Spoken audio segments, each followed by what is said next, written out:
I am a man in America that just so happens to put on makeup. I don't have any rights stripped away from me. Actually, you know what? I'm going to turn the question around on you. What do you think about that? You're in school, you're actively in school. What do you think about that? Being a gay conservative, how have you kind of been treated by the LGBT community, if it's been any different? But this is why, for me, it was harder to come out as a Republican than gay. Where does your famous line, I know, like, where does that come from? I love that line. I see it everywhere. I see it on all your videos. Where does that come from? And I says, and this is by the time I didn't really know a lot about it, but what I did know is that he was lying. But you're able to do it because you're free enough to do it. If we are in North Korea, you can't do these certain things. You can't do these things in the burlap sacks in Iraq. You can't do these. Do you know? Hey everybody, welcome back to another episode of Right Side Rising. So today we're joined by Daniel, who is an amazing content creator. He has amassed a large following. He's about to hit 200K on Instagram right now. He makes awesome content, and truly I'm happy to have you here, Daniel, and I think we're going to have an amazing conversation. Thank you for inviting me. I really admire that you're this young and this wise. This is great. This is great to say. Thank you. I really appreciate that. So first off, tell me a little bit about yourself, like who you are and what you do. Well, I born and raised in Philly, you know how we are. And, politics was never my vibe. I was never into politics until about 2020. And back in the day, I used to do acting classes. I did makeup classes. I did all the things. I never got into politics. That's why, I urge everybody to learn as much as they can. Because for me, if I would have listened to all my teachers back in the day, it would have been great. But I never listened. I was bad in school. And for me, I made one video in last year in 25, right before Charlie Kirk was assassinated. And, it was pretty much around illegal immigration. And for me, that was never a voting stance for me, even when Hillary was running. So I voted for Hillary Clinton in my first election. I was a liberal back then. And for me, it was just because they were telling us what we wanted to hear. You know what I mean? So Yeah. when I started, when I was 18, my first election, it was 2016, the big year that everything popped off.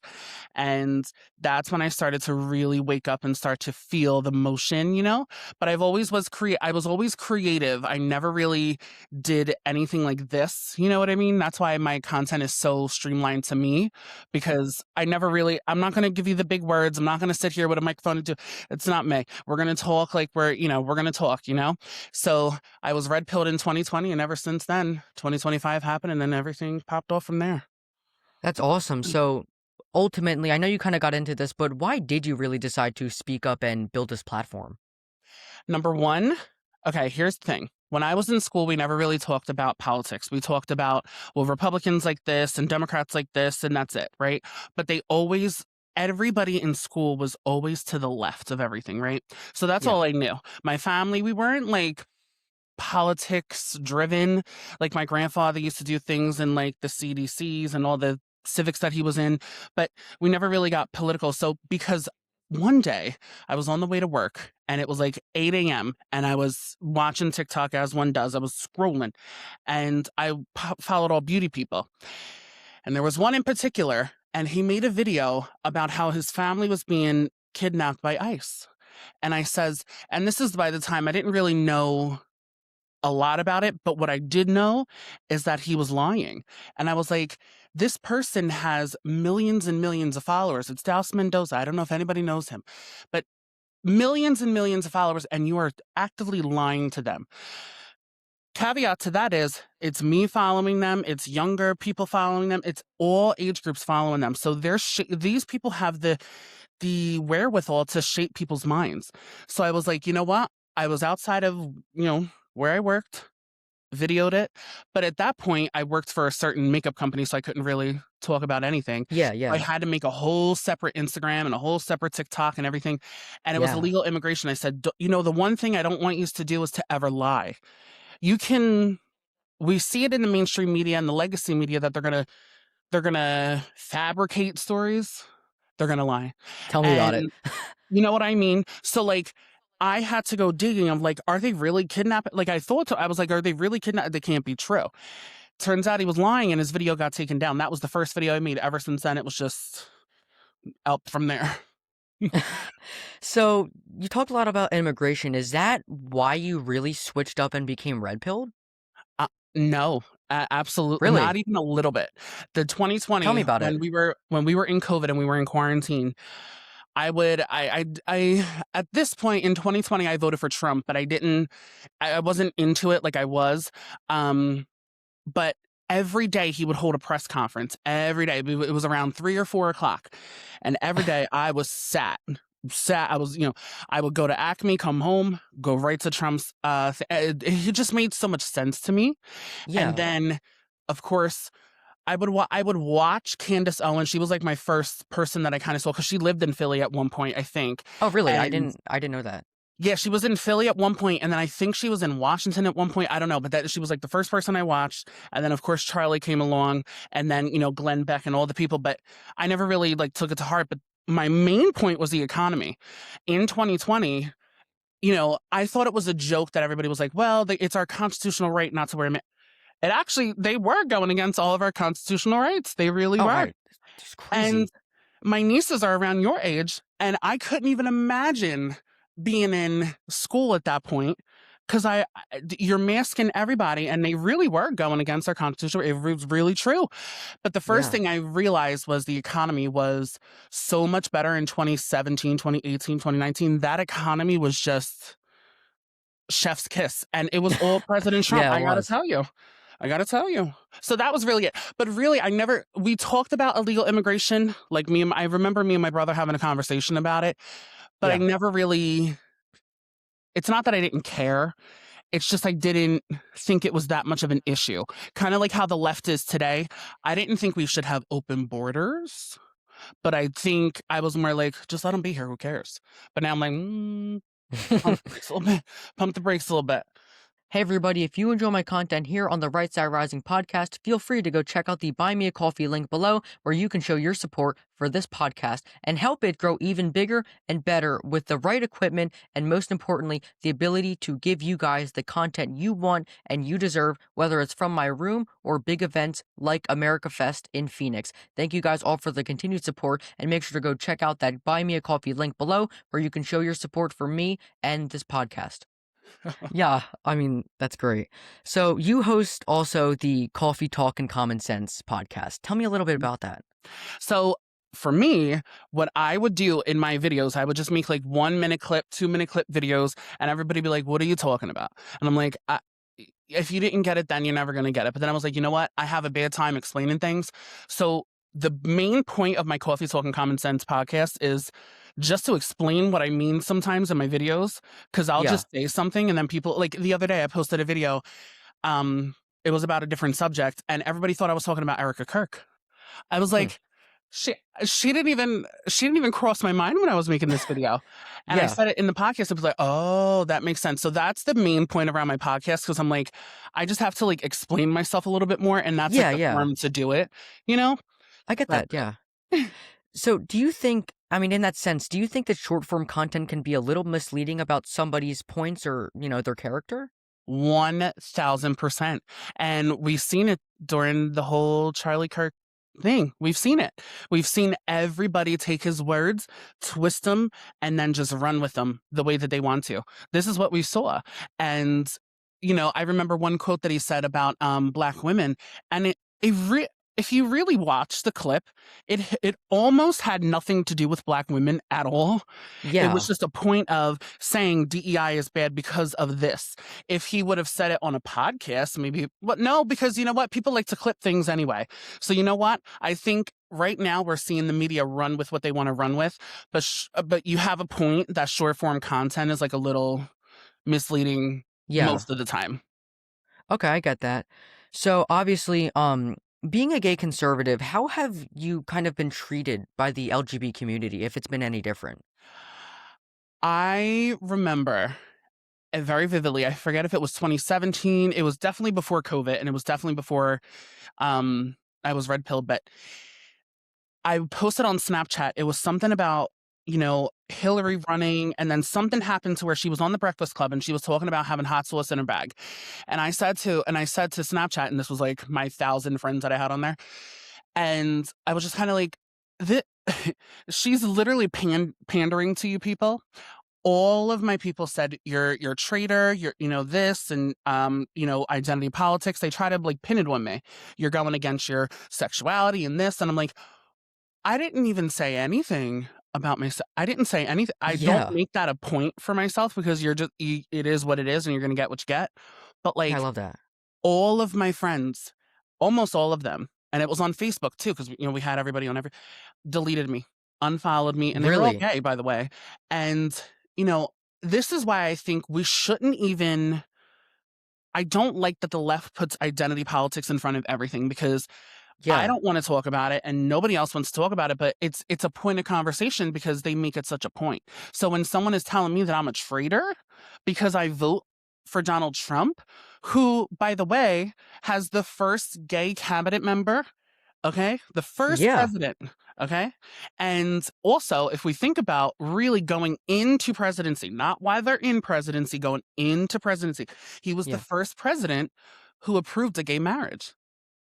So when you Really? think of the I actually didn't know that. Yep. So going into presidency, so Barack Obama, of course, that whole thing with the Obergefell, everything that happened with him, the gay marriage, but that was why he was in presidency. I'm talking going into president. All the debates that they used to have, it was, well, marriage is between a man and a woman, and I'm like, this is Hillary, this is Barack, this is everybody. Yeah. Probably right before 2008, 2007.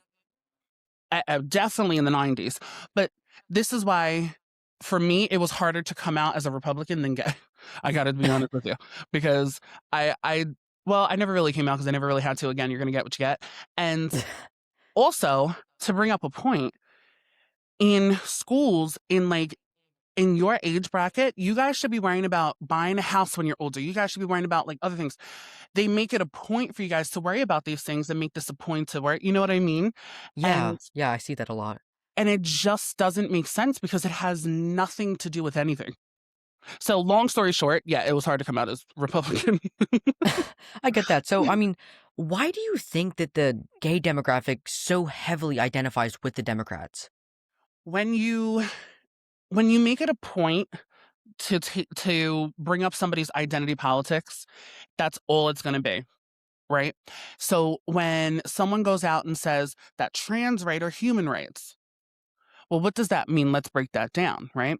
That's not something that we should just be shouting from the rooftop because if they're in the military, I don't want to pay for that. But then a caveat is that's so much separate than someone's sexuality, you know? Yeah. Sexuality is so normal and it's a point to say, you know what? If you're gay, that's it. You know what I mean? But when you have Hillary Clinton saying, "Oh, let's stand with the gays, let's have Pride Month, let's have this." Pride Month is just not what it used to be. Pride Month used to start out and be, like a month that everybody would get together and nobody could say their sexuality to anybody. It was like, don't ask, don't tell. Now, everybody just I it's definitely not for someone under 21. I didn't even want to go. Yeah. I still don't want to go. And the Democrats hold on to that because that's their base. That's who they can count on. That's who they can, especially coming up in the midterms this year. That's who they're pandering to. So when you see people like, me or like a Jake or like everybody, when we talk about these things, we're serious about them because we don't want to be on the this is something that's said all the time. We don't want to be on the Democrat plantation anymore. Okay. I Oh, don't really? vote because, and it is what it is. And you'll learn it. And listen, I don't want to vote because Hillary Clinton is saying, or Kamala Harris is going to pride events and wearing a rainbow jacket. I don't want to vote for you because of that. You need to tell me what you're going to do for everybody. And guess what? The American flag, that stands for all of us. It doesn't stand for some of us. It's all of us. Okay. So there should be no pride Yeah. flags in schools and government buildings and nothing. It's just about the American flag. That's it. That's it. Yeah. So I don't know if this is maybe a stretch or whatever, but do you think that maybe the Democrat Party pandering to the gay demographic is more of politics and not actually caring? 1000%. So you're so wise for your age. And that's what I'm saying. The thing about it is when you string people, Donald Trump is going to tell you what he says and he's going to tell you what he means. And he's not going to put any fluff on it. So when he's Yeah. saying that it's, and he'll say it tonight at the State of the Union, I'm sure we're going to hear it a million times. I'm loving it. I mean, like I'm telling you, it's going to be a great speech. And we're going to hear transgender for everybody and this one over here, because guess what? When Republicans are out at the ballot, we care about what's money is going in our pockets, what taxes are being taken out of our paychecks. We care about where our paychecks are going, so where our taxes are going, because we know we got to pay taxes, but where are they going? Are they going to the illegal immigrants? That 20 million came over during the Biden Yeah, administration. just asking questions, you know? That's what we care about. We don't care about that. And when I ask people, hey, I woke up today. I am a man in America that just so happens to put on makeup. I don't have any rights stripped away from me. I don't know if you can tell me what rights were stripped away from me. But when you say that, that's when you're all of a sudden a fascist. That's when we hear that word. We haven't heard that word until this year, I guess. But, it is what It's it is. new. Mm-hmm. I hate that. That's such a generalizing statement. It's so weird. I don't. It's almost like it's become something more, or than a actual fascist, or like when they call you a racist. It's more than that. It's almost just because you disagree with them, or I don't. I really think it just comes down to being logical. I hate that, and I love Yep. that about your channel because you're not afraid to ask those questions, and it's just logic. So I want to take a turn to the right. With your experience as a gay Republican, how can you dispel the notion that the right is intolerant and we're not welcoming to anybody? So here's the thing. Given everything that I just said, I do think Republicans and the right have a little bit of work to do when it comes to I want to say this so lightly because I'll also say something that's like contradicting this, the empathy piece, right? Okay. Because sometimes what happens is we say things, and I said it, and I said it before. Donald Trump will say something without clarifying something. So when he says, um, well, the Russia Ukraine war would have happened under my administration. I'm going to get it done in one day. What he really means is he's going to get it done quicker than any other president can. He doesn't literally mean one day. So Yeah. the empathy part is we are looked at like when prime example, when Kid Rock saw that Dylan Mulvaney did an ad for Bud Light. Bud Light is, it's a beer company for usually the type of demographic that Kid Rock is. And then he took his shotgun and he shot the beer cans. That's a little bit, I know what he meant. We know what he meant, but the American people don't know what they mean. So going into and Yeah. again, I'll talk about the midterms a lot because we have a lot to work on this year. Going into the midterms, I think we have to do something better about explaining ourselves. Does that make sense? Yeah. Yeah. Because that's So, why we see people say radical right or radical left, because the left sometimes literally is radical. Us, we're just oh, it's every logical. day. Every day. Every Every day. day. And honestly, what they say is what they mean. Listen to them. Same thing that Gavin Newsom. I mean, when he was on the little stage and he was talking about he has a SAT score of 960, listen to what he meant. Listen to what he meant. Us, we're just talking about common sense here. We're talking logic. And I really Yeah. can say that. And I know that a lot of people these days are kind of going in the middle, and that's okay. And I would say learn from each part and then pick the part you want to, go with. But I, I'm always going to go with logic. But we have a hard time with that empathy piece, and we have a hard time explaining ourselves sometimes. Yeah, so obviously, I guess that's positive criticism. Um, what is in general? What is your biggest criticism, or the biggest thing that we can work on as a movement? Well, I think there's a part of I don't want to hear. So I watch everything that the Republicans do. I watch everything that the left does, but I specifically watch everything that Donald Trump does. I have the White House on YouTube. I have the notifications that come up. I have everything. When they start a live, I hear him say the same thing over and over again. And I'm like, I get it though. Do you know what I mean? Yeah, So I think our message going into the midterms is let's not, okay, give up on the SAVE Act, because I feel like, again, that's very, very common sense. I don't want to hear about men and women's sports anymore. I want you to put legislation forth and call it a day. I don't want to hear that you got $18 trillion in investment, because guess what? It's here. It's good. The first president to ever do it. I need you to keep the conversation fresh, because I feel like we do one thing and then we celebrate it, and then we're celebrating it for months, and then we're like, the left is getting bored. Now I'm getting bored, and I'm like, okay, what do we do? What's next? And I know that nationwide speaking, I know that Donald Trump plays chess, not checkers. So I know that he's on like the 10th step of the year. I think he's already I'm in telling you about October. it. So you know what I mean? So, Yeah.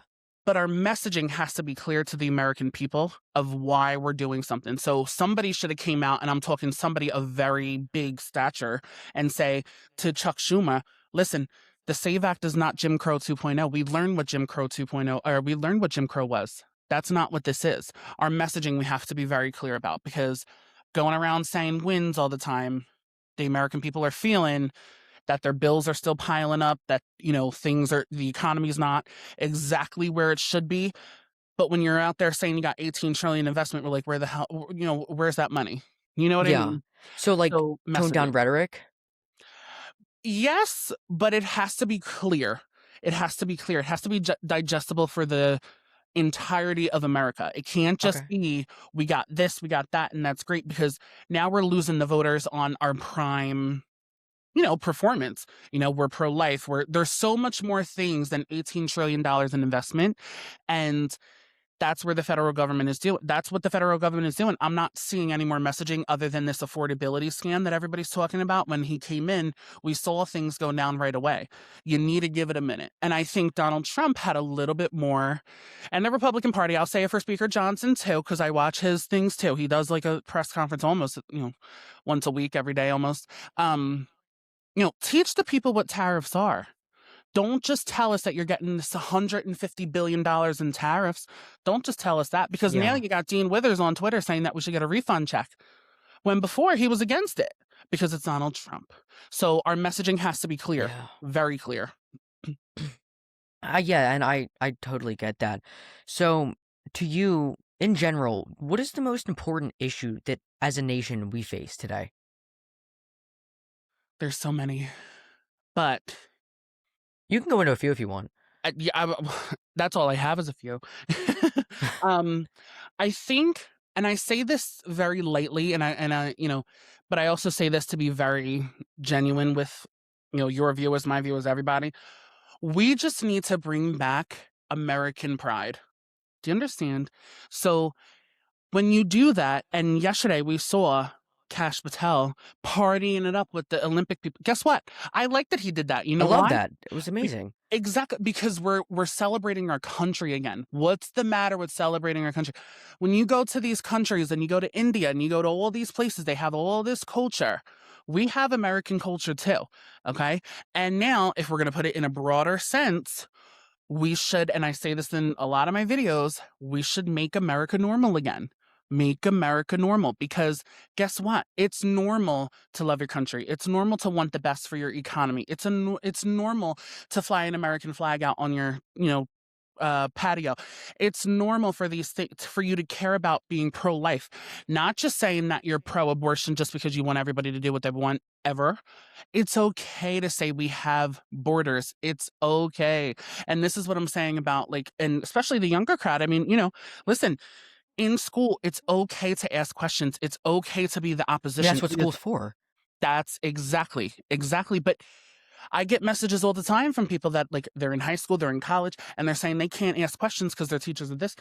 We have lost the plot when it comes to having an actual conversation. Charlie Kirk did it best. He let people come up to the microphone and pretty much say what they want. And when we stop talking, things go violent. So the biggest threat to our nation today is when people actually hate our nation. I could go into the economy, I could go into everything else. Put a blanket statement on that. Just love your country. It's okay to love your Mm. country. What's the one Instagram? It's cool to love America. It Oh, really I is. love that. Yes, I love that. It really is. Yeah, I feel like we've kind of like lost that as a nation. I mean, I personally have seen that even after 2020 and just in general, like over my years, I know they're not many just yet, but we'll get there. Yeah. Um, and I feel like I've seen the American flag kind of disappear. And I know and I kind of want your opinion on this. I know at least in my school and where I'm around, I see more pride flags than American flags. What do you think about that? So here's the thing. When it goes into that kind of subject, that becomes the kind of conversation I want to have and ask the question of, okay, America's not perfect, right? We have a past. We have things that went left. We have things that maybe didn't work out for everybody. I say, let's not forget about our history, but in 2026, there's not one person that can look at me and say, I can't do this in America, or I can't do that. It might take you years, it might take you decades, maybe, but you're able to do it because you're free enough to do it. If we are North Korea, you can't do these certain things. You can't do these things in the burlap sacks in Iraq. You can't do these. Do you know? And Yeah. for me, the flag issue, it comes down to this. Was there a point in American history where gay people were, I hate this word, but oppressed? Yes. Was there a point in American history before 1964 that, well, before a long time before that, that Black people were oppressed? Absolutely. Are they oppressed today in 2026? The answer is no. So when we're flying flags in school and when we're doing this, the only flag that should be, actually, you know what? I'm going to turn the question around on you. What do you think about that? You're in school, you're actively in school. What do you think about that? Yeah, I don't, and again, I don't have a problem with a pride flag being displayed here and there. I mean, that's personal choice. I believe that anybody who wants to fly that can do that. But I don't agree with it being in schools. I don't, because I don't believe that the children in schools who are there to learn should be learning about sexuality when they can't consent to sex. That's my thing on it. And Mhm. I think in general, I think we should, as a whole, maybe not just about the pride flag situation, I think we should be really displaying the American flag and our love for this country a little bit more. 1000%. And that's what I'm saying. I have American flags everywhere. I have one here, there, over there. I have one everywhere. Why? Because it represents every single one of us. Now, Yeah. now again, caveat to that, was there a point where the American flag could be looked at like, oh, a little Yeah, racist? yeah, yeah, Of course. Of course. But people fail to realize I can wake up tomorrow and I can start my own business and go on about my day. You can't do that in a socialist country. You cannot do that in a no. dictatorship. You can't do that in a communist country. You can't just wake up in China and say, I'm going to start my own tech company. Guess who's taking 99% of your profit? The government. And so for me, if America, you're going to say that we're not perfect, I'm cool with that because I'll tell you all day, we ain't perfect. In 2026, under Donald Trump's presidency, we're pretty dang close. We're getting better. We are We're getting getting better. better. Yeah. Yeah, so, I wanna kind of, take, like, a fun turn here. Where does your famous line, the "Mhm, I know," like, where does that come from? I love that line. I see it everywhere. I see it on all your videos. Where does that come from? So I used to watch Wendy Williams, and she used to do back in the day, she used to do an after show. It used to be like hour-long videos on YouTube. Sometimes they were like 5 minutes. But every time she would get done the show, she would go in her little beauty suite, take off her heels, take off her makeup, everything, and then she would go in like her office area. And she was so funny to me because she would just be sitting there and she would eat the weirdest things. It would be the weirdest food combination. It'd be like popcorn and hot sauce and then popcorn and macadamia nuts. And all she would say before she was like done a sentence when she was being like shady a little bit, she would go, I know, uh-huh. And I just took it right from her because I was like, that's, Love that. I love her. And so awesome. So, um, I can't I love that so much. I mean, But that's it's like the the fir perfect way to end a conversation, by the way. it If you're is. ever in a conversation and you don't want to have the conversation anymore, just do that and they're over it. It is. I mean, I think that's, like, the first thing I actually remembered about you, and it was just so awesome. So, um overall, really, I know we're dealing with a lot right now in our country. And even within this movement, what is, giving you hope still? Because I know there's still a lot to be hopeful about. What gives you hope? So for me, I gotta tell you, people like you and people like the content creators that I see, and they're young, they're my age, they're your age. We're seeing so many different ages. We're seeing, and say what you want, but Turning Point USA was a big contributor to that, and it's a big contributor to high schools and colleges and things. What gives me hope is getting back again. It's cool to love America, and I feel like we're getting to a stage where we're almost there. We're almost there to where people will just say, we're in America, we're one nation under God, and it's the best thing that we can see. And honestly, what I know that we're seeing a lot on social media right now with the ICE things and the school walkouts and the things. Yeah. That's such a minute kind of movement. It really is. Because again, and I'm going to blame it on us for a second, Republicans are not taking a second to really get people to understand what ICE is doing. I don't think we should be showing warrants and things, but because that's not their job to do. One or two of them they should, because we should really explain to the American people what exactly we're here to do as people who, again, love this country and want to see us thrive and want to see us, want to see you own a home, me own a home. Like the American dream, bring it back, right? It gives me hope that people like you and like who's the other one? There's another, just so many young people are following the conservative movement and going against the grain. And not all of us, listen, not all you young people came from families that were conservative. I get it, I Oh know it, yeah. but we're seeing the light, and we're seeing, what, it's not as bad, and we're not the boogeymans that everybody thinks we are. We're not sitting here taking everybody's money like they say we are. We're not sitting here taking away rights like they say we are.